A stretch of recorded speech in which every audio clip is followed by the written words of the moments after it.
ചെമ്പനീർ പൂവിലാണെങ്കിൽ രേവതിയെ സമാധാനിപ്പിച്ച് ഒരു കണക്കിനാണ് സച്ചി വീട്ടിലെത്തിക്കുന്നതെന്ന് കാണാം. ഇതേ സമയം ചന്ദ്രമതിയാണെങ്കിൽ ഇവക്ക് എന്തൊരു അഹങ്കാരമായിരുന്നു. 5 ലക്ഷം രൂപ കൈ കിട്ടി, ഇത്ര വലിയ ഓർഡറൊക്കെ വരാൻ പോവാണെന്നൊക്കെ പറഞ്ഞ് വലിയ രീതിയിൽ അഹങ്കാരവും കാര്യങ്ങളൊക്കെ കാണിച്ചതിൻ്റെ തിരിച്ചടിയാണെന്ന് പറയുമ്പോൾ എൻ്റെ മോളെ ഇത് എങ്ങനെ ആൾക്കാർ അറിഞ്ഞത് എന്ന് ചോദിക്കുകയാണ് നമ്മുടെ രവി.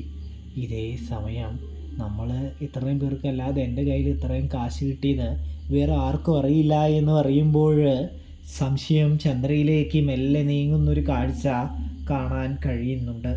ഇതിനിടയിലാണെങ്കിൽ നമ്മുടെ പൂക്കടയിലെ ചേഷ്ടൻ വിളിച്ചിട്ട് രേവതിയോട് പറയുന്നുണ്ട്, ഒരു സ്ത്രീ 5 ലക്ഷം രൂപ തന്നെന്നും ഒരു പ്രായമായ സ്ത്രീ ആണെന്നും പറയാണ്.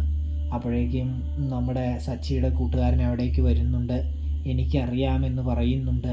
ഒടുവിൽ അത് അച്ചമ്മയാണ്, താനാണ് അച്ചമ്മയോട് ഈ വിവരം പറഞ്ഞത് എന്ന് പറയുമ്പോൾ നമ്മുടെ സച്ചിയും രേവതിയും ഞെട്ടുന്നുണ്ട്. തുടർന്നുള്ള നമ്മുടെ സച്ചിയുടെ അന്വേഷണങ്ങൾക്ക് തുടക്കം കുറിക്കുന്നൊരു കാഴ്ച കാണാൻ കഴിയുന്നുണ്ട്, സാധിക്കുന്നുണ്ട്. പ്രേക്ഷകരെ, പ്രിയ കൂട്ടുകാരെ, എന്തായാലും ചന്ദ്രമതി കുടുങ്ങുമെന്നുള്ളത് തീർച്ച തന്നെയാണ്. അപ്പോൾ സബ്സ്ക്രൈബ്